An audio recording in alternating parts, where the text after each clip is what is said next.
ഇതുവരെ ഞാനും ചില അന്വേഷണങ്ങളിലായിരുന്നു. അങ്ങനെ തിരക്കിയപ്പോൾ അച്ഛന്റെ പഴയൊരു കുറ്റിയെ കണ്ടെത്തി. ദേവകി. ഈ ദേവകിക്കും കുഞ്ഞിനും വേണ്ടിയല്ലേ ചെറിയച്ഛൻ അച്ഛനോട് വഴക്കിട്ടത്? അയാളുടെ തൊണ്ടയിലെ വെള്ളം വറ്റി. സംഭവം പുറത്തറിയാതെ ഇരിക്കാൻ എതിർത്തു നിന്ന സ്വന്തം അനിയനെ കൊന്നു കെട്ടിത്തൂക്കി. എന്നിട്ടോ കല്യാണപ്പെണ്ണ് ഒളിച്ചോടിയ മാനക്കേടിൽ ആത്മഹത്യ ചെയ്തതാണെന്ന് വരുത്തി തീർത്തു. അവിടം കൊണ്ടും ഒടുങ്ങാത്ത പകയിൽ എന്നെയും വാർത്തെടുത്തു. അയാളുടെ മുഖം കുനിഞ്ഞുപോയി. പക്ഷേ അവൻ ജയിലിലാണെന്നാണ് ഞാൻ കേട്ടത്. അയാൾ പതറിയ ശബ്ദത്തിൽ പറഞ്ഞു. അതച്ഛന് അവന്റെ റേഞ്ച് അറിയാത്തത് കൊണ്ടാണ്. പേരിന് പോലും എതിർക്കാൻ നിൽക്കരുത്, അവൻ തീർത്തു കളയും. എന്ത് നേടിയച്ചാ? ഇതുവരെ ചെയ്തു പോയതെല്ലാം കൊടിയ പാപങ്ങളാണെന്ന് മനസ്സിലാക്കാൻ എനിക്കിങ്ങനെ കിടക്കേണ്ടി വന്നു. നല്ല കാഴ്ചയല്ലേ? 30കളിൽ എത്തും മുമ്പേ കിടന്നുപോയ മകൻ. അവന്റെ ശബ്ദം ഇടറിപ്പോയി. മോനെ, അച്ഛനൊരു തെറ്റുപറ്റിപ്പോയടാ. അയാൾ വിതുമ്പി. എന്തു തെറ്റ്? അമ്മയെ ചതിച്ച് മറ്റൊരു സ്ത്രീയിൽ ഒരു മകനെ ജനിപ്പിച്ചതോ? അതോ ചെറിയച്ഛനെ അച്ഛൻ തന്നെ കൊന്നിട്ട് പാലാഴിക്കാരോട് ശത്രുത കാണിക്കുന്നതോ? ഇല്ല മോനെ, അങ്ങനെയല്ല. അത് ജയേന്ദ്രൻ അവന്റെ കാര്യത്തിൽ അബദ്ധം പറ്റിയതാ. ജീവന്റെ നെറ്റി ചുളിഞ്ഞു. ഒരു കുഞ്ഞിനെ തരാൻ നിന്റെ അമ്മയ്ക്ക് കഴിയാതെ വന്ന കാലത്താണ് ദേവകിയുമായി അടുപ്പമുണ്ടായിരുന്നത്. എന്നെപ്പോലെ ഒരുപാട് ആളുകൾ അറിഞ്ഞു പോകുന്ന അവളിൽ എനിക്കൊരു മകനുണ്ടെന്ന് അറിഞ്ഞപ്പോൾ അവരെ സ്വീകരിക്കാൻ നിന്റെ ചെറിയച്ഛൻ വാശി പിടിച്ചപ്പോൾ ഞാൻ പ്രമീളയെ പോയി കണ്ടിരുന്നു. അവന്റെ പ്രണയമായിരുന്നു അവൾ. അതിലൂടെ അവനെ മാനസികമായി തളർത്താമെന്ന് കരുതി. എന്തിനെന്നോ? പിന്നെന്താ, ഞാനൊരു വേശ്യയെ ഭാര്യയായി കെട്ടിയെഴുന്നള്ളിച്ചുകൊണ്ട് നടത്തണോ? അതുകൊണ്ട് മനഃപൂർവ്വം ഞാൻ പ്രമീളയോട് അവനെപ്പറ്റി ഇല്ലാത്തത് പറഞ്ഞു. അങ്ങനെ അവർക്കിടയിൽ പ്രശ്നങ്ങൾ വന്നപ്പോൾ അവൻ ദേവകിയുടെ കാര്യം മറന്നതുപോലെയായിരുന്നു. സന്തോഷത്തോടെ കഴിഞ്ഞു പോകുമ്പോഴാണ് നിന്റെ അമ്മ രേവതി നിന്നെ ഗർഭം ധരിച്ചത്. അപ്പോൾ വീണ്ടും ജയേന്ദ്രൻ ദേവകിയെയും കുഞ്ഞിനെയും ഏറ്റെടുക്കണമെന്ന് പറഞ്ഞുകൊണ്ട് വന്നു. അവൻ രേവതിയോട് സംസാരിക്കുമെന്നും പറഞ്ഞു. അങ്ങനെ പരസ്പരം ഉന്തും തള്ളുമായി. അതിനിടയിൽ അവൻ പിന്നിലേക്ക് തലയിടിച്ചു വീണു. മരിച്ചുപോയെന്ന് കരുതിയാണ് കെട്ടിത്തൂക്കാൻ പറഞ്ഞിട്ട് ഞാൻ അവിടെ നിന്ന് പടികൾ ഇറങ്ങിയത്. പക്ഷേ അവന് ജീവൻ ഉണ്ടായിരുന്നെന്ന് തിരിഞ്ഞു നോക്കിയപ്പോഴാണ് മനസ്സിലായത്. അലറിക്കൊണ്ട് ഓടിച്ചെന്നെങ്കിലും അവനെ രക്ഷിക്കാൻ കഴിഞ്ഞില്ല. തൊട്ടു പിന്നാലെ പ്രമീള ഒളിച്ചോടിയ വാർത്ത കൂടി അറിഞ്ഞപ്പോൾ ആ കുറ്റം അവളുടെ പേരിൽ തട്ടി. അവൻ ആ പ്രസേനൻ കൂടെ നടന്ന് ജയേന്ദ്രനെ അങ്ങനെ ആക്കിയതാണ്. എന്നെ അവനെന്ത് ഇഷ്ടമായിരുന്നെന്നറിയുമോ? പ്രസേനൻ അവനെ എനിക്കെതിരെ തിരിച്ചു കളഞ്ഞു. അതാണ് എനിക്ക് അവരോട് പക തോന്നിയത്. പക്ഷേ മോനെ, നീ ഇങ്ങനെ വീണു പോയപ്പോൾ, നിന്റെ അമ്മയുടെ കണ്ണീരും വെറുപ്പും ഏറ്റുവാങ്ങിയപ്പോൾ ഒന്നും വേണ്ടിയിരുന്നില്ലല്ലോ എന്നോർത്ത് മനസ്താപത്തോടെയാണ് ഞാൻ കഴിയുന്നത്. അയാൾ വിങ്ങിക്കരഞ്ഞു. അച്ഛന്റെ കണ്ണുനീരിൽ ജീവൻ ഉലഞ്ഞുപോയി. എല്ലാം കഴിഞ്ഞുപോയ കാര്യങ്ങളല്ലേ, അതിലിനി കുറ്റപ്പെടുത്തിയിട്ട് എന്താ കാര്യം? അച്ഛാ, നമുക്ക് തെറ്റുപറ്റി. അതിന്റെ ഫലം അനുഭവിച്ചുകൊണ്ടിരിക്കുന്നു. അച്ഛൻ മാത്രമല്ല, നമുക്ക് മുന്നേ ഉണ്ടായിരുന്നവരും പാലാഴിയിലുള്ളവരോട് ചെയ്തത് ഞാൻ അറിയാതെ പോയിട്ടില്ല. വീരന്റെ മുത്തച്ഛന് കള്ളും പെണ്ണും നൽകി നശിപ്പിച്ച് കളഞ്ഞതുപോലെ ചെറിയച്ഛനെ വീരന്റെ അച്ഛൻ നശിപ്പിച്ച് കളഞ്ഞിട്ടില്ല അച്ഛാ. വീരന്റെ അച്ഛന് ഒരു സഹോദരൻ കൂടി ഉണ്ടായിരുന്നുവെന്നും അയാൾ സ്വന്തം അമ്മയുടെ മാനത്തിന് പകരം ചോദിക്കാൻ ഇറങ്ങിത്തിരിച്ച കഥയും എനിക്കറിയാം. ജയനാഥന്റെ ഉമിനീർ വിലങ്ങി. അയാളെക്കുറിച്ച് ഇപ്പോൾ അധികമാർക്കും ഒന്നും അറിയില്ല. പക്ഷേ ഞാൻ കണ്ടെത്തും. കാരണം അവനെ ഉപയോഗിച്ച് ചരിത്രം മാത്രമല്ല, അവന്റെ ജന്മത്തിന്റെ ചരിത്രം വരെ ഈ തറവാട്ടിലുള്ളവർ മൂലമല്ലേ. പാലാഴിയിലെ രാമകൃഷ്ണനെ പെണ്ണുപിടിയനാക്കാൻ ജീവനത്തുകാർ അടിയാളത്തി പെണ്ണിനെ ഉപയോഗിച്ച കഥയൊക്കെ എനിക്കും അറിയാം. അതൊക്കെ ഞാനും കേട്ടറിഞ്ഞ കാര്യങ്ങളാണ് മോനെ. കൂടുതലായി എനിക്കൊന്നും അറിയില്ല, അയാൾ ദയനീയമായി പറഞ്ഞു. എങ്ങനെ നോക്കിയാലും ജീവനത്തുകാർ പാലാഴിയിലുള്ളവരോട് ചതി മാത്രമേ ചെയ്തിട്ടുള്ളൂ. അവന്റെ പെണ്ണിനെ വരെ ചതിയിലൂടെ സ്വന്തമാക്കി ഞാനും അത് തന്നെയല്ലേ ചെയ്തിരുന്നത്. അതുകൊണ്ടാണ് അനുവിനെ അവളുടെ ഇഷ്ടത്തിന് വിടാൻ തീരുമാനിച്ചത്. അവൾ ചെയ്യുന്നതെല്ലാം കണ്ട് കണ്ണടച്ചതും അതുകൊണ്ടാണ്. പക്ഷെ ഇപ്പോൾ അവനൊന്ന് നിർത്തി. അനുഗ്രഹം ഇതുവരെ കള്ളത്തരങ്ങൾ ചെയ്തപ്പോൾ അതെല്ലാം വീരനൊപ്പം ജീവിക്കാൻ വേണ്ടിയാണെന്ന് മാത്രമേ ചിന്തിച്ചിരുന്നുള്ളൂ. എന്നാൽ അങ്ങനെ ആയിരുന്നില്ല. അവളും അവനെ അറിഞ്ഞുകൊണ്ട് ചതിക്കുകയായിരുന്നു. അവൾക്ക് മോചനം നൽകുന്ന കാര്യത്തിൽ ഞാനിപ്പോഴും മറ്റൊന്നും ചെയ്യാതെ സ്വാതന്ത്ര്യത്തോടെ വിടുന്നതും അതുകൊണ്ടാണ്. അവളുടെ കാര്യം ഞാൻ പതിയെ പരിഹരിക്കാം. എനിക്ക് മറ്റൊരു കാര്യം അറിയാനുണ്ട്. ക്ഷേത്രത്തിൽ നിന്ന് ഞാനെടുത്ത ആഭരണങ്ങൾ എവിടെ? അന്നത് നാലമ്പലത്തിനകത്തെ മുറിയിൽ ഞാൻ വെച്ചിരുന്നതല്ലേ. അതൊന്നും അവിടെ നിന്ന് എടുക്കാൻ കഴിഞ്ഞില്ല മോനെ. പക്ഷേ എനിക്കത് പാലാഴിയിലുണ്ടോന്ന് സംശയമുണ്ട്. അതെന്താ? വീരന്റെ കണ്ണുകൾ കുറുകി. അന്ന് തെങ്ങിൻതോപ്പിലൂടെ വീരന്റെ അമ്മയും അനിയഞ്ചക്കനും ഓടുന്നത് ഞാൻ കണ്ടതാ. പിന്നാലെ പോകാൻ കഴിഞ്ഞില്ല. അവരുടെ കയ്യിലുണ്ടെന്ന് അച്ഛന് ഉറപ്പുണ്ടോ? അങ്ങനെ ചോദിച്ചാ എനിക്ക് സംശയമുണ്ടായിരുന്നു. അല്ലാതെ അവരെന്തിനാ ഇപ്പോൾ തെങ്ങിൻതോപ്പിലൂടെ ഓടണം? പലവട്ടം ഞാൻ രാത്രി കാലങ്ങളിൽ അവിടെ കടന്നുകൂടിയിട്ടുണ്ട്. വിജയിക്കാതെ വന്നപ്പോൾ അയാൾ പറയാൻ മടിച്ചു. ദേവകിയെ പാലാഴിയിലേക്ക് വിട്ടു അല്ലേ? നീ ഇതൊക്കെ എങ്ങനെ അറിഞ്ഞു? അയാൾ ഞെട്ടലോട് ചോദിച്ചു. അച്ഛൻ അംഗീകരിക്കാത്ത ഒരു മകൻ അച്ഛന്റെ രൂപത്തിൽ അച്ഛനേക്കാൾ വലിപ്പത്തിൽ മുന്നിലുണ്ടെന്ന് മനസ്സിലാക്കിയ ഞാൻ മറ്റു കാര്യങ്ങൾ അറിയാതെ പോകുമോ? അതുപോട്ടെ, ദേവകി ഒന്നും കണ്ടെടുത്തില്ലേ? ഇല്ല, അവിടെ ഒന്നുമില്ല. പിന്നെ പാമ്പിനെ കണ്ടെന്നൊക്കെ പറഞ്ഞിട്ട് അവൾ അവിടെ നിന്ന് പോയെന്നാണ് കേട്ടത്. അവര് കള്ളം പറഞ്ഞതാണെങ്കിലോ? ഇല്ല, അങ്ങനെ എന്തെങ്കിലും കിട്ടിയാൽ അവൾ വിൽക്കാൻ ശ്രമിക്കില്ലേ? അവരത് സ്വന്തം മകന്റെ കയ്യിൽ കൊടുത്തെങ്കിലോ? എന്റെ അറിവിൽ ദേവകിയുടെ മകൻ ജയിലിലാണ്. ഞാൻ അന്വേഷിച്ചതാ, അയാൾ പതിയെ പറഞ്ഞു. അച്ഛൻ കണ്ടെത്തിയതൊന്നും സത്യമല്ല. അവനല്ല ജയിലിൽ കിടക്കുന്നത്. അവൻ എന്റെ മകനല്ല. നീ മാത്രമാണ് എനിക്ക് മകൻ. നിന്നെ അല്ലാതെ മറ്റാരെയും എനിക്ക് അംഗീകരിക്കാൻ കഴിയില്ല, അതും ഒരു വേശ്യ സ്ത്രീയിൽ. അയാൾ പല്ലിഞ്ഞിരിച്ചു. കൂടെ കിടക്കുമ്പോൾ അവർ വേശ്യയാണെന്ന് അറിയില്ലായിരുന്നോ? ജീവന്റെ ചോദ്യത്തിനു മുന്നിൽ അയാൾ പിടഞ്ഞുപോയി. ഒരച്ഛനോട് മകൻ ചോദിക്കാൻ പറ്റിയ ചോദ്യമല്ലെന്നറിയാം. ഇപ്പോഴും അച്ഛൻ കാര്യങ്ങൾ ഉൾക്കൊള്ളാതെ രോഷം കൊള്ളുന്നത് കണ്ടിട്ട് പറഞ്ഞതാ. അത് വിട്ടേക്ക്. അച്ഛന്റെ സ്വകാര്യതയിൽ ഞാൻ കൈകടത്തുന്നില്ല. അനു, അവളെ ശ്രദ്ധിക്കണം. ഈ വീടിന് പുറത്തല്ല, അകത്ത്. അതെന്തിനാ? ഞാൻ ഇനി അവളെ ശ്രദ്ധിക്കാൻ പോയിട്ട് വേണം അവൾ പീഡിപ്പിച്ചെന്ന് പറയാൻ. ഒരിക്കൽ അവൾ വീഴാൻ പോയപ്പോൾ ഞാനൊന്ന് പിടിച്ചു നിർത്തിയ പേരിൽ അജിത്ത് എന്നെ പറയാത്തതായി ഒന്നുമില്ല. മകന്റെ ഭാര്യയെ വരെ അങ്ങനെ കാണാൻ മാത്രം ഗതികെട്ടിട്ടില്ല ഞാൻ. എങ്കിൽ പറഞ്ഞാൽ പറയട്ടെ എന്ന് വെക്കണം. വേണമെങ്കിൽ ചെറുതായി ഒന്ന് പീഡിപ്പിച്ചോ. അയാൾ ഞെട്ടി ജീവനെ നോക്കി. അവൻ കണ്ണിറുക്കി. എന്റെ ഭാര്യയാണെന്ന പരിഗണനയൊന്നും ഇനി അവൾക്ക് കൊടുക്കേണ്ട കാര്യമില്ല. ഇവിടെ നിന്ന് ഇറങ്ങിപ്പോകാൻ മിക്കവാറും അവൾ നടത്തുന്ന നാടകം അതുതന്നെയാകും. വെറുതെ ആരോപണത്തിന് നിന്നു കൊടുക്കാതെ ചെയ്തിട്ട് കേൾക്കുന്നതല്ലേ നല്ലത്. പാലാഴിയിൽ നടന്ന ചരിത്രം നമുക്കിവിടെയും ആവർത്തിക്കാം. ആരോപിക്കുന്നവളെ എന്താണ് പീഡനമെന്ന് പഠിപ്പിച്ചു വിടേണ്ടേ? ജീവൻ ചിരിയോടെ ചോദിച്ചു. മകൻ തമാശ പറഞ്ഞതാണോ കാര്യമായി പറഞ്ഞതാണോ എന്ന് അയാൾക്ക് മനസ്സിലാക്കാൻ കഴിഞ്ഞില്ല. ദേവകിയുടെ മകൻ നിസാരക്കാരനല്ല. അവനോട് ഒറ്റയ്ക്കെതിരിടാൻ എനിക്കാവില്ല. അച്ഛനും കഴിയില്ല. മറ്റൊന്ന്, അനുവിനും ദേവനാഥനും തമ്മിൽ ബന്ധമുണ്ട്. അയാൾ കേട്ടത് വിശ്വസിക്കാൻ കഴിയാതെ അവനെ നോക്കി. ദേവനാഥ് ആര് എന്തെന്ന് തനിക്കറിയാവുന്ന കാര്യങ്ങൾ അവൻ ജയനാഥിനോട് പറഞ്ഞു. എനിക്ക് അജിത്തിനെ ഒന്ന് കാണണം. അവനോട് പറയുമോ വരുമ്പോൾ എന്നെ ഒന്ന് കാണാൻ? ജയനാഥൻ സമ്മതം പറഞ്ഞു. അച്ഛൻ പൊയ്ക്കോ. അനു അറിയേണ്ട നമ്മൾ തമ്മിൽ സംസാരിച്ചതൊന്നും. പിന്നെ ഇനിയും മണ്ടത്തരങ്ങൾ ചെയ്യരുത്. നമ്മുടെ ശത്രുക്കൾ പാലാഴിയിലുള്ളവർ അല്ല. ബിസിനസ്സിൽ വരെ തകർച്ച സംഭവിച്ചത് കൂടെ നിന്നവരുടെ ചതിയാണ്. ജയനാഥൻ കാര്യം മനസ്സിലായതുപോലെ തലയാട്ടി പുറത്തേക്ക് പോയി. എന്തു പറ്റി ഭദ്രേട്ടാ? ഈ മനസ്സിൽ എന്തൊക്കെ കയറി കൂടിയിട്ടുണ്ടല്ലോ. നിന്നെ നഷ്ടപ്പെടുമോ എന്നുള്ളൊരു ഭയം തോന്നുന്നു. എന്നെയോ? അവൾക്ക് അതിശയം തോന്നി. മറുപടി പറഞ്ഞില്ലെങ്കിലും അവന്റെ മനസ്സിൽ മറ്റൊരുവന്റെ മുഖം നിറഞ്ഞു. തന്നെ കോപത്തോടെ നോക്കിപ്പോയവന്റെ, അഡ്വക്കേറ്റ് ശ്യാമിന്റെ. എനിക്കിപ്പോഴൊരാഗ്രഹം. ഇത്രയും നാൾ എന്റെ ജോലിയുടെ ഭാഗമായി ചെയ്തതെല്ലാം എന്റെ ഭാര്യയ്ക്ക് ചെയ്യണമെന്ന്. ആ നിമിഷങ്ങളുടെ ഭംഗി ആസ്വദിക്കാനും അനുഭവിക്കാനും കഴിയണമെന്ന്. എന്താ? ഈ കുഞ്ഞി വയറിൽ ഒരു കുഞ്ഞുവാവയെ തന്നാലോന്ന്. ശക്തിയുടെ മിഴികൾ പിടഞ്ഞു. ആ നിമിഷം മനസ്സിൽ ഓടിയെത്തിയത് വീരന്റെ പരിഹാസം നിറഞ്ഞ മറ്റൊരു വാചകമാണ്. നിനക്കൊരു കുട്ടിയുണ്ടായാൽ അതിന്റെ തന്ത ഞാനാണെന്ന് ധൈര്യമായി പറയാം. അവൾക്കുള്ളിലെ മുറിവേൽക്കപ്പെട്ട പെണ്ണ് ചേർത്ത് വെച്ച വാചകങ്ങൾ, മരിച്ചാലും മായാത്ത വാചകങ്ങൾ. ശക്തി! ആ, അവൾ ഞെട്ടലോടെ അവനെ നോക്കി. നമുക്ക് പുതിയൊരു തുടക്കം വേണം ശക്തി. മുറിവേൽക്കപ്പെട്ട ഭൂതകാലങ്ങളൊന്നും വേണ്ട. സമ്മർദ്ദം നിറഞ്ഞ ഇന്നുകളും വേണ്ട. ഒറ്റപ്പെടലിന്റെ അപരിചിതത്വം പരിശീലിക്കാൻ നിനക്ക് ഏറ്റവും ഗുണം ചെയ്യുന്ന മാതൃത്വത്തിനായി തയ്യാറെടുത്താലോ? സമ്മതമാണോ?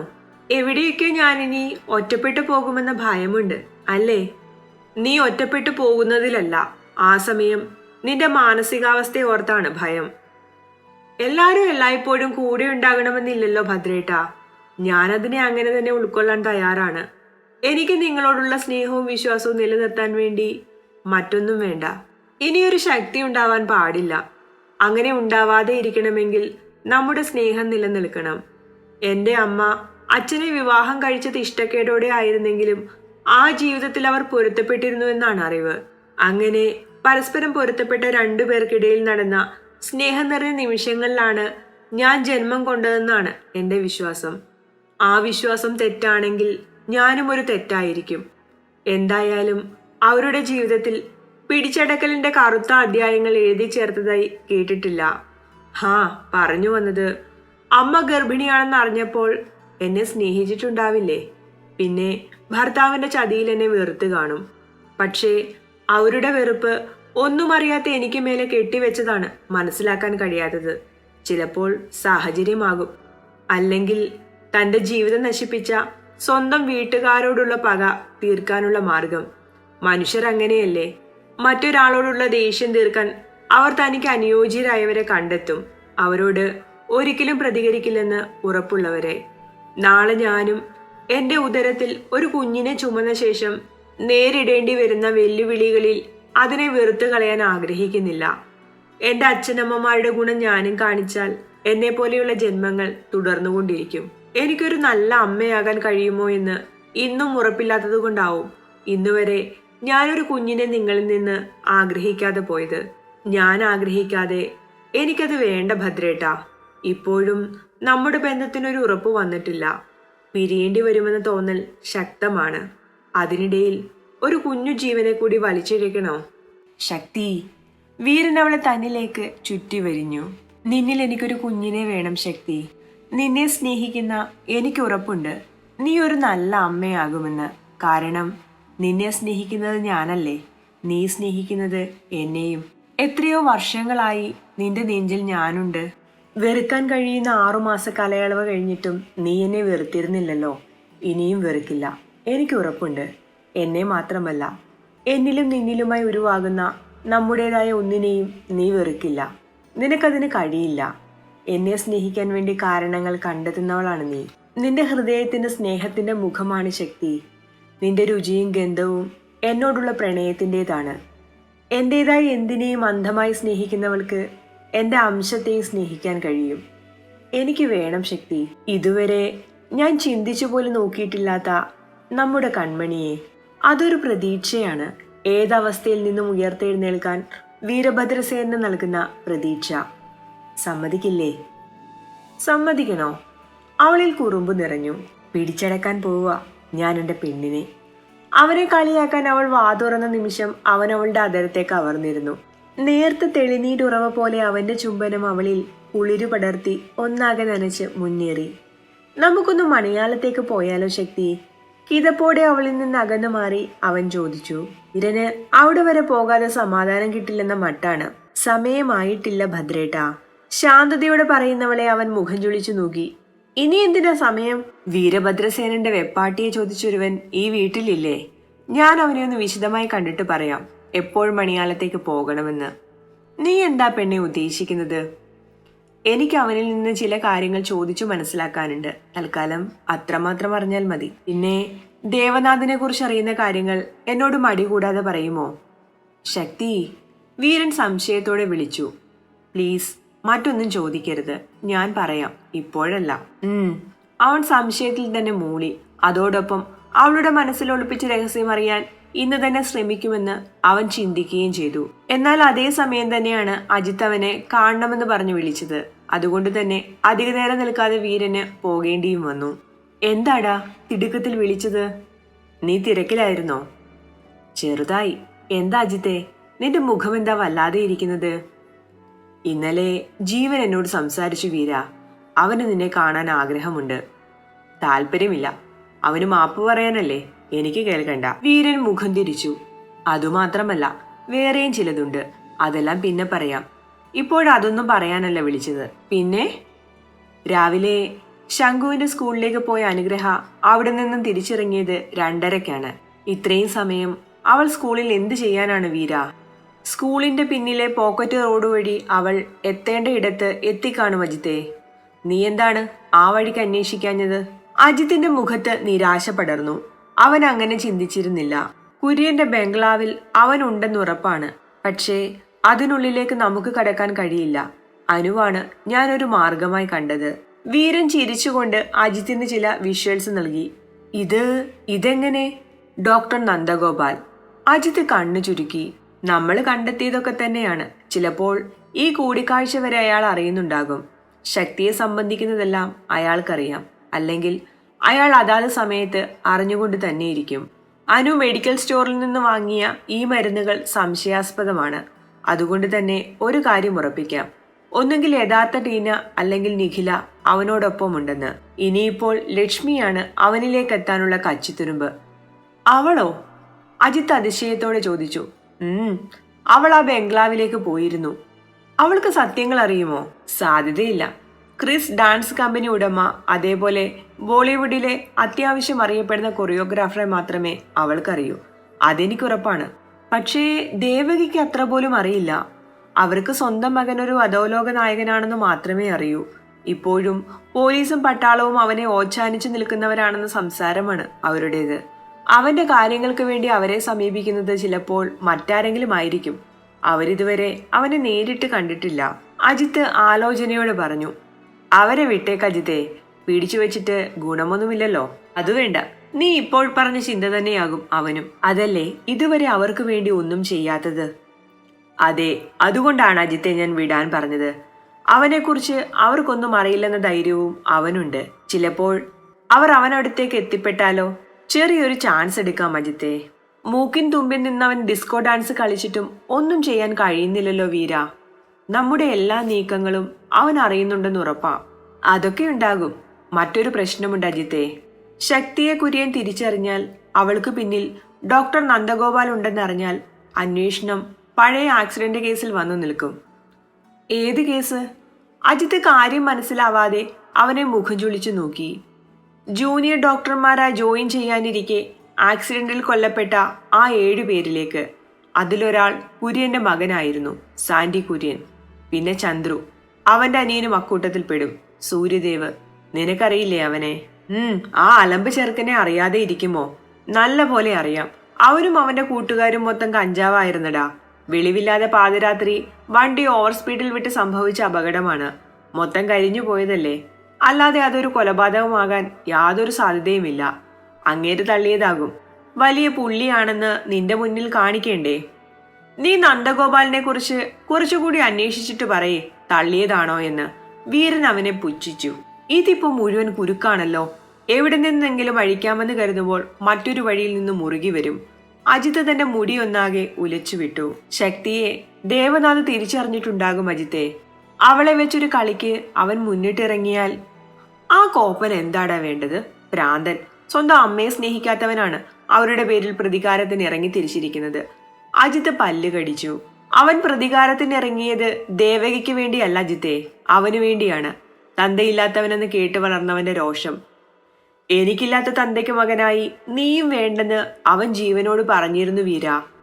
അജിത്ത് പെട്ടെന്ന് ഓർത്തതുപോലെ പറഞ്ഞു. വീരൻ കാര്യം മനസ്സിലാവാതെ അവനെ നോക്കി. എന്താ? കുറച്ചു മുന്നേ താനും ജീവനുമായി നടന്ന സംഭാഷണം അജിത്ത് വീരനോട് പറഞ്ഞു.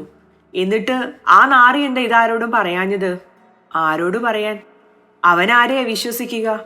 ആദ്യം ജീവിക്കാനുള്ള കൊതി പോലും നഷ്ടമായവൻ. പിന്നീട് കൂടെ നിൽക്കുന്നവളുടെ വരെ ചതി തിരിച്ചറിഞ്ഞവൻ ആരെ വിശ്വസിക്കും? പിന്നിപ്പോ നിന്നോട് പറഞ്ഞതോ? അവന് ബോധം വീണു. അനുവിന്റെ അമ്മാവനെ കുറിച്ചുള്ള പരാതികളിൽ സംശയം തോന്നി, അത്ര തന്നെ. പിന്നെ ഒരു പ്രധാനപ്പെട്ട കാര്യം പറയാൻ വിട്ടുപോയി. പാർവതിക്ക് മാനസിക വിഭ്രാന്തി ഒന്നും ഇല്ലടാ. അജിത്ത് പെട്ടെന്ന് പറയുമ്പോൾ വീരൻ അവനെ സംശയത്തോടെ നോക്കി. അവളുടെ അഭിനയമായിരുന്നു, ദേവനാഥിനെ ഭയന്നുള്ള അഭിനയം. നീ എന്തൊക്കെയാ അജിത്തെ ഈ പറയുന്നത്? സത്യം മാത്രം. അന്ന് പാർവതിയെ ദേവനാഥ് കുളത്തിൽ തള്ളിയിട്ടത് കൊല്ലാൻ വേണ്ടി തന്നെയാണ്. ജീവനെ മർദ്ദിക്കുന്ന ദേവനാഥിനെ കണ്ട് ഭയന്നോടിയ പാർവതി ഗർഭിണിയാണെന്ന് അറിഞ്ഞതുകൊണ്ട് തന്നെ അവൻ കൊല്ലാൻ ശ്രമിച്ചതാണ്. ആ ശ്രമം പരാജയപ്പെട്ടു പോയതാണ്. അതിന് കാരണം അരുൺ ദേവനാഥിന്റെ കാലിൽ വീണ് ആ കുഞ്ഞ് അവൻ്റേതാണെന്ന് പറഞ്ഞതുകൊണ്ടാണ്. എന്താ? അരുണിന്റെ കുഞ്ഞോ? പക്ഷേ ശംഖു ജീവനെ പോലെയല്ലേ ഇരിക്കുന്നത്? അജിത് വീരന്റെ തലക്കിട്ട് കൊട്ടി. ശംഖു ശരിക്കും ജീവനെ പോലെയാണോ അതോ ദേവനാഥനെ പോലെയോ? എന്താ? വീരൻ ഞെട്ടലോടെ ചോദിച്ചു. ശംഖുവിന് ജീവന്റെ ചെറിയ ഛായയുണ്ടെന്ന് കരുതി അവൻ ജീവന്റെ മകൻ തന്നെയാകണമെന്നുണ്ടോ? പക്ഷേ പാർവതി, അവൾ പ്രസവിച്ചതല്ലേ അവനെ. ഞാൻ മൂലം ഗർഭിണിയാണെന്ന് പറഞ്ഞവൾ അവന്റെ കൊച്ചിനെ പ്രസവിച്ച് ഈ നാട്ടുകാർക്ക് മുന്നിൽ ആ കുട്ടി വളർന്നതുകൊണ്ടും ജീവന്റെ ഛായയുള്ളതുകൊണ്ടുമല്ലേ അത്രയും വലിയ ആരോപണം എന്നിൽ നിന്ന് മാഞ്ഞു പോയത്? നീ പറയുന്നതെല്ലാം സത്യമാണ്. ദേവനാഥ് ആരാണെന്നറിയാത്ത ഈ നാട്ടുകാർക്ക് അത് ജീവന്റെ കുഞ്ഞാണ്. എന്തിന്? ദേവകി പോലും ശംഖുവിനെ എങ്ങനെയാണ് കണ്ടിരുന്നത്? ജീവന്റെ കുട്ടിയായിട്ടല്ലേ. അന്നത്തെ പ്രശ്നവും കുളത്തിൽ വീണതുമെല്ലാം തുടക്കത്തിൽ അവളുടെ മാനസിക നില അവതാളത്തിലാക്കിയിരുന്നെങ്കിലും അവൾ സ്വാഭാവിക ജീവിതത്തിലേക്ക് തിരികെ വന്നിരുന്നു. ഇതൊക്കെ നീ എങ്ങനെ അറിഞ്ഞു? അത് ഞാൻ... വിക്കാതെ പറ മോനെ. ആരാധന, അവള് വഴി.